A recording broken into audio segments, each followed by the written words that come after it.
Alright everyone, I wanted to point out something funny, I don't play the Disavow and Condemn game, so as far as I'm concerned, the fact that, Bubba Bill and Shillery and all these other weirdos have known Harvey Weinstein, and it turns out he's a total pervert, the context in which it really matters is Bubba is also perverted. So the fact that he's hanging around with Harvey Weinstein is like, oh, well, two peas in a pod, and, Hillary's his wife, so maybe she's involved, or at least knows it's going on.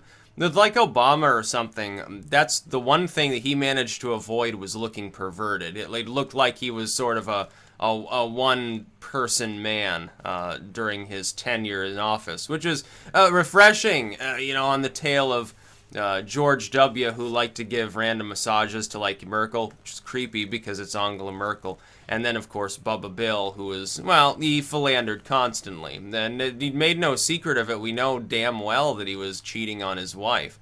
It's just some of the more out there stuff you can't quite prove. Like, oh, can we prove that he screwed this corpse? Or something like that. But it did take them days. It took Clinton and Obama days to sort of condemn Harvey Weinstein. And I'll tell you why I think it probably took them so long. They were waiting to see, number one, is the reaction really going to be that big? Because Harvey Weinstein, big money man, big sort of a political figure in many ways. He's got his company there. Now they're talking about it might collapse because he's going into sex abuse rehab. 'Cause apparently what was happening is he was sexually assaulting a lot of people, including Angelina Jolie. So that's not a great place to be, because she'll kick his ass in a court, essentially. She's got the money to do that. So he's fucked. So he goes away. I think they were waiting to see, well, will this die down within a few days, or are we going to have no choice but to respond? Number two, is there anything that we can say particularly that actually glosses the situation over a little bit so that we can defend this person we really want to defend because, money and power and politics and intrigue, without looking like total assholes? Hillary Clinton bowed out yesterday and said, well, no, I can't do that. The Obamas bowed out now as well. And said, well, we think it's disgraceful and disappointing and condemn it. His wife has left him. So Harvey's life is basically over. Which he deserves, if the allegations are true. My assumption is, generally when you have this many people coming forward and there was a settlement made, yeah, that seems reasonable. It's like Bill Cosby. And therein, by the way, to anyone who keeps making this dumbass comparison, there's a big difference between what we have with a Cosby or a Weinstein situation and what we have with Trump. Trump had several women come forward. Oh yeah, he was touchy-feely with me. He was gropey with me. Said I'm going to do terrible, dirty things to you. None of these people that we know of, I believe, actually went for a settlement. Nor did they continue to talk about it after more than a couple of days. Doing so, of course, at a time when the Clinton campaign had just been slammed, so it seemed like a witch hunt. With Bill Cosby, we're talking about a pattern that lasts we're not talking about a few people over a few years, we're talking about 50 people over several decades, involving drugs, including substances we knew he had access to, that are telling consistent stories about his character and everything else. A little bit different. With Weinstein, we're talking about a considerable number of people over some length of time that are indicating that he's been a pervert, that he's not just said inappropriate things to them. It would be one thing if he said, oh, you want to have sex or something. I know I'm Harvey Weinstein and I'm married, but you want to do it or something. Okay, that's infidelity, but is that really a scandal? No, all these people do that all the time.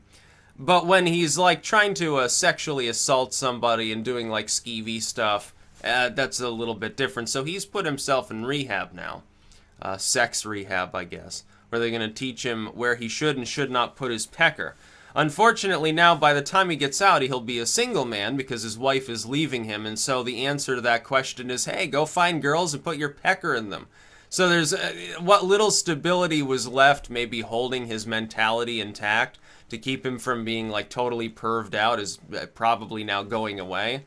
He's probably going to end up in prison for a very long time based on his current pattern of behavior. That's probably what's going to happen. But if this was a Republican, some of the people that are saying, ah ha ha, they refuse to disavow quick enough or something, they wouldn't be saying that.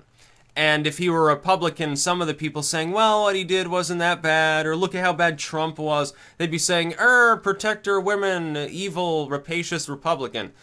You got to get past sort of the bullshit two-party stuff and just look at it for what it is. Okay, a perverted dude was being perverted. Some other political hacks basically tried to take advantage of the situation, held out and said, well, can we do anything about this that doesn't involve having no choice but to sever all ties, at least in the public specter? Of course, the answer was no. There was nothing they could do for him. So he's fucked. Maybe he's innocent of all the charges. Some people are saying, oh, this looks like a hit job to try to wrest control of his company away or something. I don't know. I don't know if Angelina Jolie is interested in doing that. I think she's a little bit busy, you know, doing whatever Angelina Jolie does. And all of these others. Apparently he, there was an Italian actress, and he raped her, orally. So that's quite a few claims. Because it goes beyond just a handful of celebrities that he was supposedly harassing. And onwards, I think it's, 8 or 9 people, or something like that.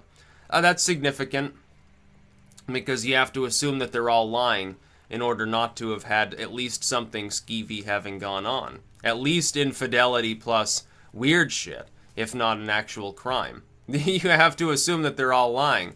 I'm going to side with the larger bulk of people, generally speaking, if there's any consistency at all. If the claims are repeated and not settled, and are settled out, because the settlement entails, hey, I want this person to shut up. Well, if the claim's totally not true, wouldn't you want to sue them for defamation? If they've got absolutely nothing on you, wouldn't you turn around and say, well, fuck you.